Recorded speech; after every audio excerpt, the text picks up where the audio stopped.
player rankings are subjective, but also crucial if NBA fans are going to have the proper dialogue on social media. On Twitter mostly, but really every social media platform, you have your Harden, Durant / Kawhi stans, your Curry diehards, your strictly Skip Bayless watching casuals, and of course, your bronzexuals. All of those groups will tell you their favorite player is the best in the league, and if you disagree with that, their response goes a little something like, "What you just said is one of the most insanely idiotic things I have ever heard.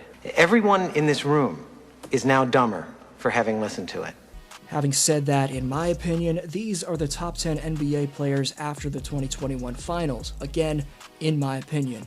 The honorable mentions for this list are Chris Paul, Jason Tatum, Devin Booker, Jimmy Butler, Anthony Davis, and the most highly considered player for the top 10 is Donovan Mitchell. D-Mitch is a proven playoff performer, so you could argue he should be on this list. The Spider's definitely number 11. The man's explosiveness plus improving jump shot could make him a top 5 player in a year's time. Number 10, Joel Embiid. If Ben Simmons played half decent, maybe Chuck would have given the 76ers a guarantee.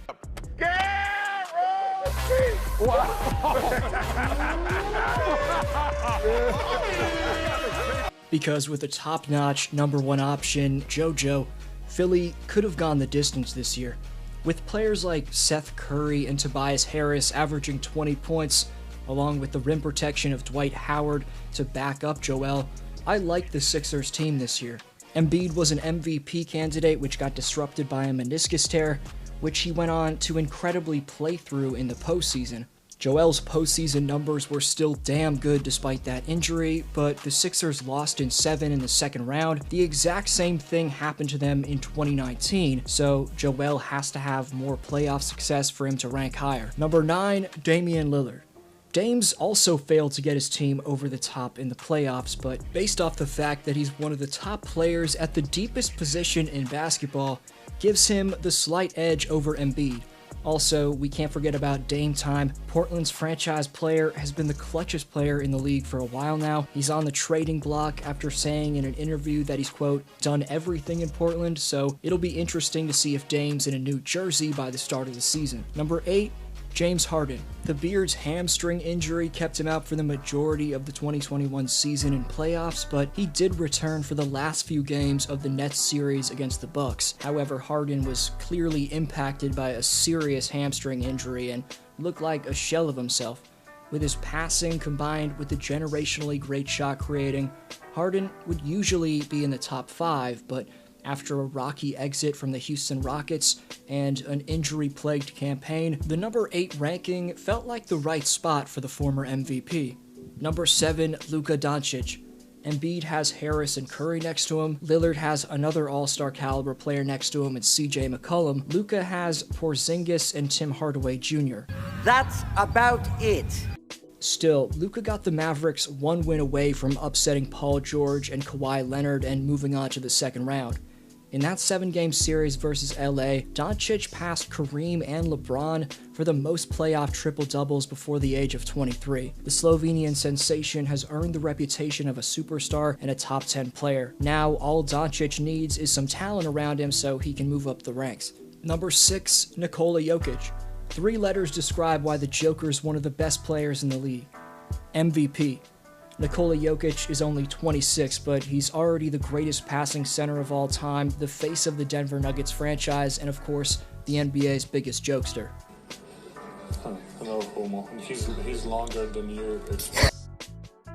He's long, so I'm not gonna see. So close.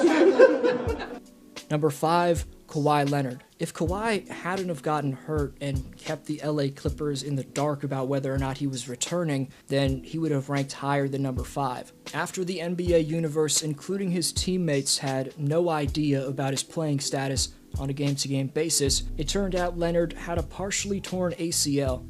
At full strength, we know this man's easily the best two-way player in basketball, but questions about his mentality and commitment continue to be an issue. The fun guy's legacy is right next to LeBron, Durant, and Curry's all time, but don't forget this list takes into account the here and now. Number 4, Stephen Curry.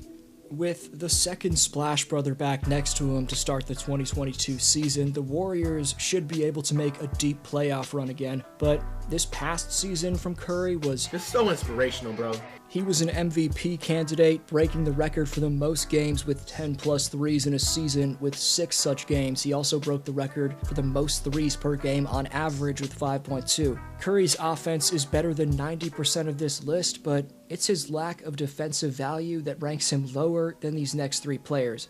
But who knows where he'll rank next year. With how much success Golden State could have, we could see Curry back at number 1 or 2 by the end of the 2022 finals. Number 3, LeBron James. Obviously, he's got the greatest legacy of anyone in the league. The man's a 4-time champion and 4-time finals MVP, plus he went to 8 straight finals last decade. But again, this ranking's based off current value, which LeBron certainly still has a lot of, considering he's ranked ahead of Steph and Kawhi.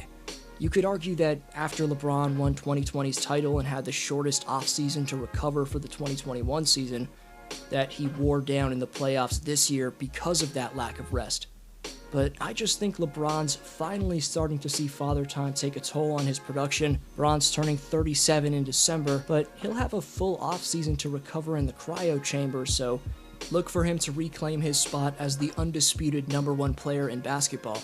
There's still a solid argument that he still is. Having said that, number 2, Giannis Antetokounmpo. 50 points is the most any player in league history has scored in a finals closeout game. Not only did the Greek Freak hit a clutch 17 for 19 from the line and 16 of 25 from the floor in Game 6 versus Phoenix, but it was the beastly 5 blocks that he racked up which proved his dominance. Like LeBron, Giannis is debatably number 1 on this list because we've simply never seen an NBA Finals performance like his. The man's the greatest slasher of this generation, one of the best vocal leaders in the game, and he's also a dominant post-up player. But even Giannis would tell you that number 1 is Kevin Durant. I said a couple days ago he's the best player in the world. He's still the best player in the world.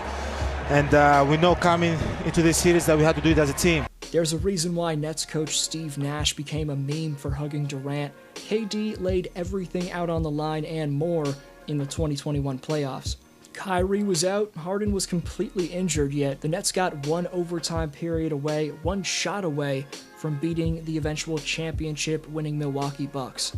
The Slim Reaper played in all 53 minutes of Game 7 against Milwaukee, which was the most minutes in a Game 7 of all time throughout the NBA's 75-year history, but Durant still had the energy to hit this miraculous shot which sent Game 7 to OT. Here is Durant moving on Tucker. He turns, he shoots. Yes!